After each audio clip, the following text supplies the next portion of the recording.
پہلی دفعہ میں نے کلیشنکوف چلائی تھی جب میں 10 سال کا تھا. بچپن میں ریموٹ کنٹرول کی گاڑیاں میں بہت بھگاتا تھا. گاڑی اچھی رکھنی چاہیے. ایک دفعہ میں نے ایسی گاڑی چلائی تھی کہ 1 گھنٹے میں وہاں پہ پہنچ گیا تھا, اور جو میرے ساتھ لوگ بیٹھے تھے گاڑی کے اندر, انہوں نے پھر جو دوائیاں کھائی ہیں, جو کیونکہ ان کا سر جو چکرا رہے تھے. انگریزی اسکولوں میں گیا ہوں میں, کراچی کی جو بیسٹ اسکولس ہیں ادھر سے میں پڑھا ہوں.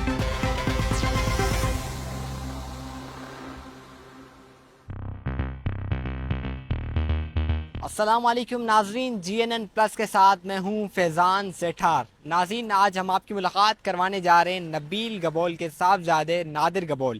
کس طریقے کا لائف اسٹائل ہے, کتنی گاڑیاں رکھتے ہیں, کیا کیا شوق پالے ہیں, تو آئیے چلتے ہیں آپ کو دکھاتے ہیں. السلام علیکم نادر صاحب. السلام, کیسے ہیں آپ؟ خیریت؟ میں ٹھیک ٹھاک, آپ بتائیں آپ کیسے ہیں؟ اللہ کا شکر. ویلکم, آپ آئے میرے گھر پہ آج. بہت بہت شکریہ.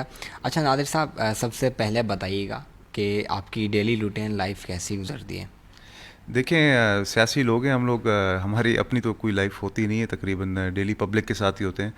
آج آپ صبح صبح آئے ہیں, ابھی بس میں نہا کے نکلا ہوں, تو آج اتفاق سے ابھی تک کوئی آیا نہیں ہے, مگر دوپہر 3 بجے سے آن ورڈس پبلک ڈیلنگ بہت زیادہ ہوتی ہے. لوگوں کا آنا جانا, لیاری سے بہت زیادہ ہمارے لوگ آتے ہیں اپنے مسئلے مسائل لے کر. اس کے علاوہ جو ہماری قوم ہے, گبول قوم ہے, ان کے ایشوز ہوتے ہیں بہت سارے, وہ آتے ہیں اپنے مسئلے مسائل لے کے. تو رات تک تقریباً یہی چلتا رہتا ہے. بیچ میں اگر کوئی ٹائم مل جائے تو کھانا وغیرہ کھا لیتے ہیں. اچھا, ڈیلی لائف کی روٹین دیر سے اٹھنا ہے یا سویرے اٹھنا ہے ویسے؟ دیکھیں, اب میں تو اٹھتا ہوں تقریباً 9:30 بجے. اب اس کو آپ دیر سمجھیں یا سویرے سمجھیں یہ تو مجھے نہیں پتہ. آفس گوئنگ لوگ شاید صبح 7 بجے اٹھ جاتے ہیں. ہم لوگ کیونکہ رات کو دیر تک جاگتے ہیں, لوگوں کے مسئلے مسائل حل کرنا, فاتحوں پہ جانا, شادیوں پہ جانا, غمی خوشی پہ جانا, تو رات کو لیٹ ہو جاتا ہے. اس وجہ سے 9:30 10 بجے تک اٹھ جاتے ہیں. مگر اس سے زیادہ لیٹ میں کوشش کرتا ہوں کہ نہیں اٹھے, کیونکہ آپ کو پتہ ہے قرآن میں بھی اللہ نے ذکر کیا ہے کہ روزی روٹی صبح سویرے جا کے تلاش کرو. اچھا, مجھے بتائیے گا, آپ کو بڑی بڑی گاڑیوں رکھنے کا شوق ہے, تو یہ کب سے شوق پیدا ہوا, کتنے ٹائم سے, اور کون کون سی گاڑیاں رکھتے ہوئے آ رہے ہیں؟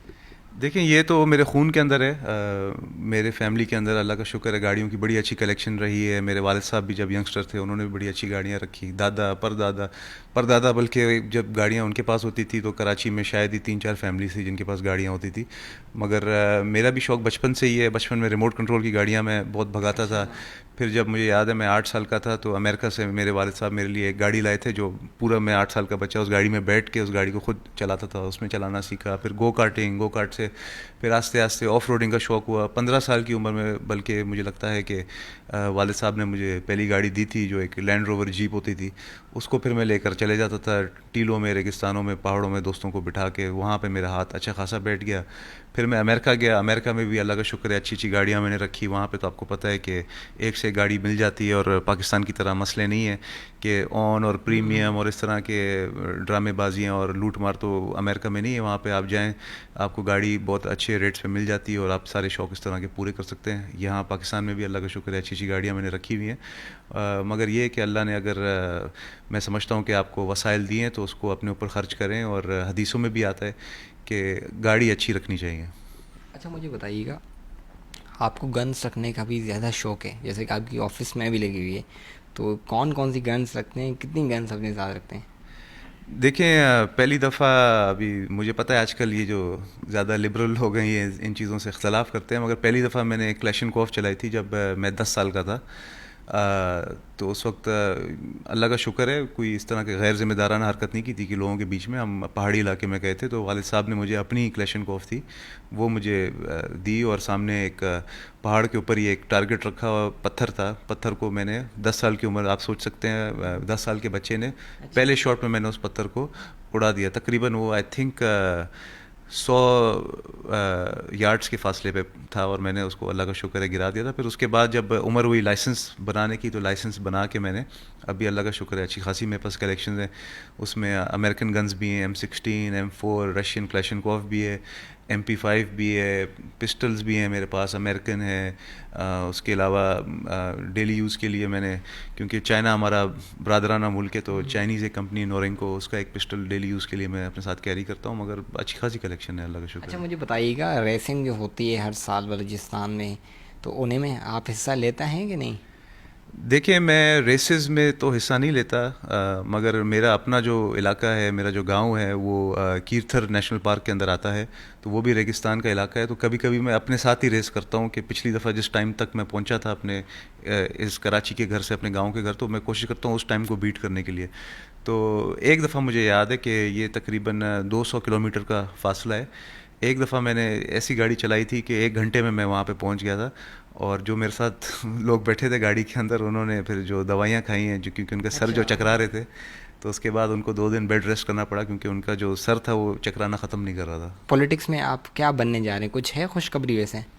دیکھیں میں نے اپلائی تو کیا ہوا ہے ایم پی اے کے ٹکٹ کے لیے، پچھلی دفعہ بھی کیا تھا. پچھلی دفعہ پارٹی نے اس وقت مناسب نہیں سمجھا مجھے ٹکٹ دینے کے لیے، 2018 کی بات میں کر رہا ہوں. پر ابھی 2023 آ گیا، 5 سال اور میں نے اپنی پرفارمنس شو کی ہے پارٹی کو بھی اور اپنے سپورٹرز کو بھی. تو امید ہے کہ اس دفعہ ایم پی کا ٹکٹ مجھے مل جائے گا اور میں باقاعدہ اسمبلی میں اپنی عوام کی نمائندگی کر سکوں گا. کراچی میں رہ کر کون سی زبان کو اپنایا ہے آج تک آپ نے زیادہ تر؟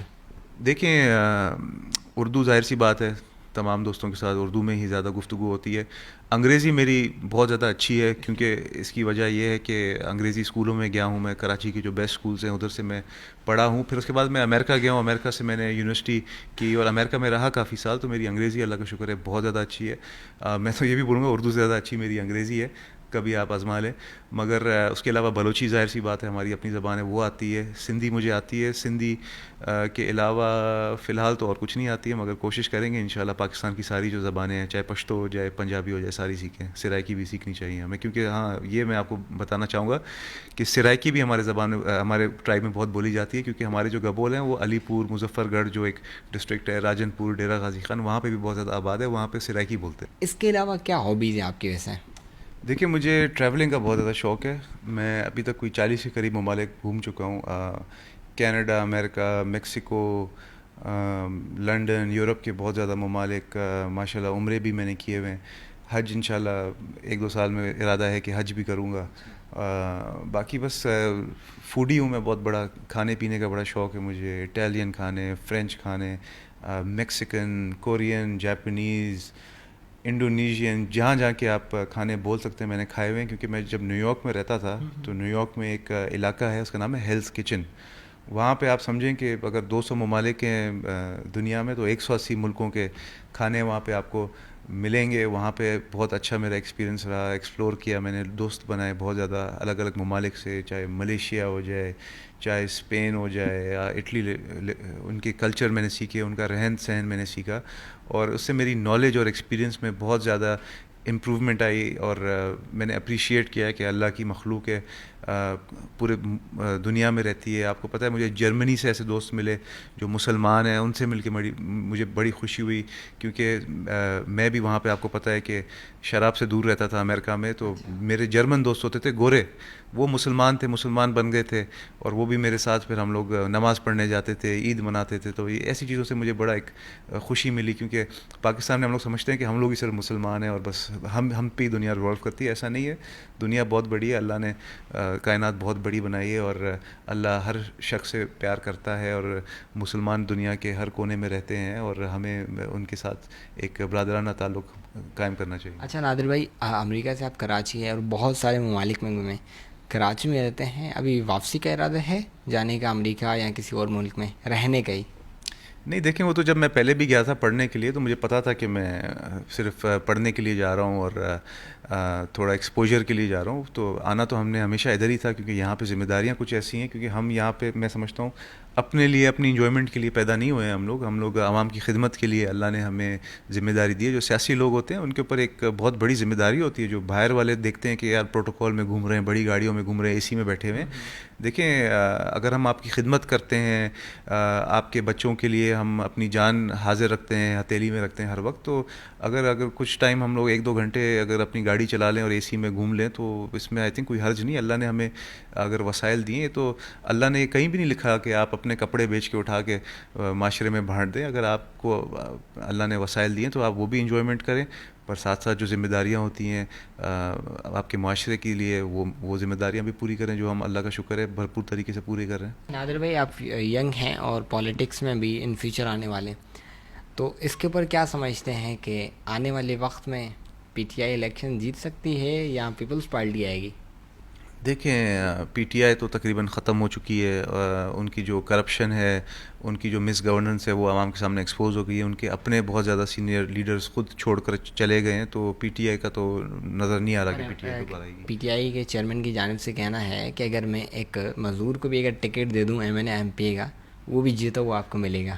تو وہ دیتے نا. 2018 میں انہوں نے یہی تو باتیں کی تھی کہ میں ینگسٹرز کو, آپ جیسے نوجوانوں کو ٹکٹ دوں گا, مزدوروں کو, عام آدمی کو ٹکٹ دوں گا, وہی آئیں گے. تو کیوں نہیں دیا پھر؟ کیوں اس وقت جہانگیر ترین کا جہاز استعمال کیے؟ کیوں باقی اے ٹی ایمز یوز کر کے بڑے بڑے سرمایہ کاروں کو, بڑے بڑے بزنس مین فیملی کو, بلکہ بہت سارے بیرون ممالک کے شہریوں کو, جیسے زلفی بخاری ہو گیا, اور بھی ان کے امپورٹڈ لیڈران انہوں نے بلائے تھے باہر سے, امریکہ سے, بلکہ ان کا اپنا شہباز گل پتہ چلا ہے کہ وہاں پہ ملازم تھا کسی یونیورسٹی میں, وہاں سے بھی تنخواہ لے رہا تھا اور یہاں پہ وزیر بھی بنا ہوا تھا.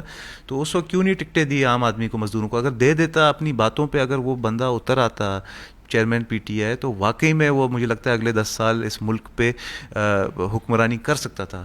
پر اس کی باتیں ایک جگہ ہوتی تھیں اور اس کے جو اعمال تھے وہ دوسری جگہ ہوتی تھی, اور عوام کے سامنے یہ ایکسپوز ہو گیا. کچھ ابھی بھی ظاہر سی بات ہے, سوشل میڈیا پہ اس کی فالوئنگ ہے. جو ینگسٹرز جو بیچارے تھوڑے سے جذباتی ہیں, جو کم تعلیم یافتہ لوگ ہیں, وہ اس کی گالی گلوچ اور باقی پارٹیز کو کے ساتھ بدتمیزی سے تھوڑے سے اٹریکٹ ہوتے ہیں. بہت انفارچونیٹ بات ہے, بٹ یہ سچ ہے. مگر اتنے وہ ووٹ نہیں لے سکتا کہ وہ دوبارہ سے حکومت بنا سکے. انشاءاللہ اگلی حکومت پاکستان پیپلز پارٹی کی ہوگی. جو کراچی میں رزلٹس آئے ہیں اس سے بھی واضح ہو چکا ہے. سندھ کے اندر جو ہم نے پرفارمنس دی ہے, سندھ میں ہم مزید اسٹرانگ ہو گئے ہیں. ساؤتھ پنجاب میں ہم بہت اسٹرانگ ہو گئے ہیں. بلوچستان میں ہم نے ٹھیک ٹھاک, ہم نے بڑی بڑی شخصیات ہیں وہ پارٹی میں آ گئے ہیں. دیکھیں کوئی بھی پارٹی جو ہے نا, وہ کسی شخص سے نہیں بنتی ہے, پوری ایک ٹیم ایفرٹ ہوتی ہے, ٹیم ورک ہوتی ہے. پارٹی کے جو کارکن ہوتے ہیں وہ سب سے بڑا اثاثہ ہوتے ہیں کسی بھی پارٹی کا. تو پاکستان پیپلز پارٹی کے جو کارکن ہیں وہ ہمارا سب سے بڑا اثاثہ ہے. وہ جتنے جذباتی, انرجیٹک اور پارٹی کے ساتھ, پارٹی کے فلسفے کے ساتھ آج بھی قائم ہیں, ان کی وجہ سے انشاءاللہ ہم جیت کر آئیں گے. اچھا نادر بھائی, آخر میں کیا میسیج دینا چاہیں گے نوجوانوں کو جو آپ کی لائف اسٹائل سے متاثر ہیں اور آپ کی لائف اسٹائل کو دیکھنا بھی چاہتے ہیں؟ ان کو کیا میسیج دینا چاہیں گے ویسے؟ میں ان کو یہی بولوں گا کہ بیلنسڈ رہیں, اور کبھی بھی اپنا ذہن کسی طرف بند نہ رکھیں. ہر کسی کی بات سنیں تحمل سے, تمیز سے. ہر کسی کا جو ایک سوچ ہے اس کو رسپیکٹ کریں. خود بھی تعلیم حاصل کریں, تعلیم یافتہ لوگوں کے ساتھ گھومیں پھریں, گھٹکا پان اور ان چیزوں سے دور رہیں. اگر ٹک ٹاک پہ بھی آتے ہیں, بے شک آئیں, میں بھی ٹک ٹاک پہ آتا ہوں, مگر ٹک ٹاک پہ میرا جو کانٹینٹ ہے وہ دوسرا ہوتا ہے. جو آپ کو پتہ ہے وہ کچھ اور لوگ ہیں چھچورے کانٹینٹ کرتے ہیں, میں کوشش کرتا ہوں وہ نہیں کریں. تو اپنی زندگی بھی انجوائے کریں, دوسروں کی زندگی بھی آسان رکھیں, اور پاکستان کے لیے اپنی نیت صاف رکھیں, اور یہی سوچیں ہر وقت کہ آپ اپنے ملک کے لیے کیا کر سکتے ہیں. ٹھیک ہے نا, ملک تو ہر کسی کو مل جاتا ہے, مگر ملک بنانے کے لیے آپ کو اپنی ایفرٹس کرنی ہوتی ہیں. اگر پاکستان آج مشکل موڑ پہ کھڑا ہے, تو کل انشاءاللہ پاکستان ایک ڈیولپڈ کنٹری کے طور پہ, ایک سپر پاور کے طور پہ بھی ابھر سکتا ہے. مگر اس کے لیے ہم سب نے مل کر محنت کرنی ہوگی, اپنا گھر اور اپنے جیب کو چھوڑ کر. اور اسی سٹوری کے ساتھ مجھے دیجیے اجازت. اللہ نگہبان.